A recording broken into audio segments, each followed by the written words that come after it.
air cavalry, napalm, and smoke. These have become some of the most iconic images of the Vietnam War.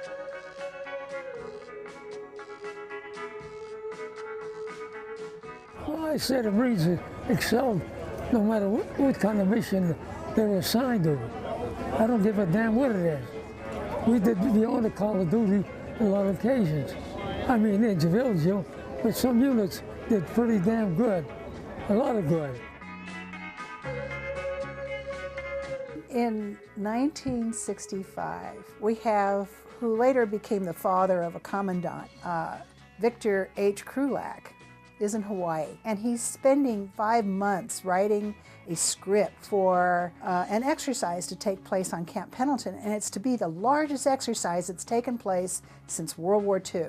This is since President Roosevelt saw it on our Red Beach. And this is a landing and an exercise that includes pulgas. They've got 16 villages built up there in pulgas to emulate what jungle huts might be, a jungle villages might be. They end up including 20,000 sailors, 25,000 Marines, 60 ships, including 3 of them are carriers, and they do a whole exercise called Silver Lance. And it's got Navy and Marine Corps all over the place.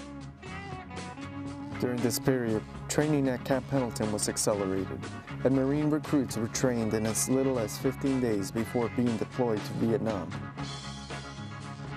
When you leave school, you're not prepared for war. Even with all the training we got in boot camp, I wasn't prepared to physically witness what I witnessed. You know, people dying, I had friends die in my arms, being scared 24 hours a day, deprivation of sleep, being wounded. What began in 1954 as an advisory mission would escalate into a campaign that would last until the fall of Saigon in 1975. We've got some people over there helping as advisors and so on and like that, but we're not really occupying.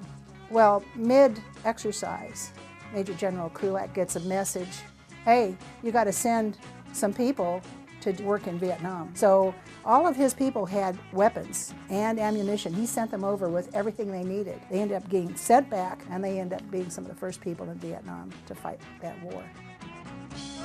The most important lesson that I learned in Vietnam was to value life.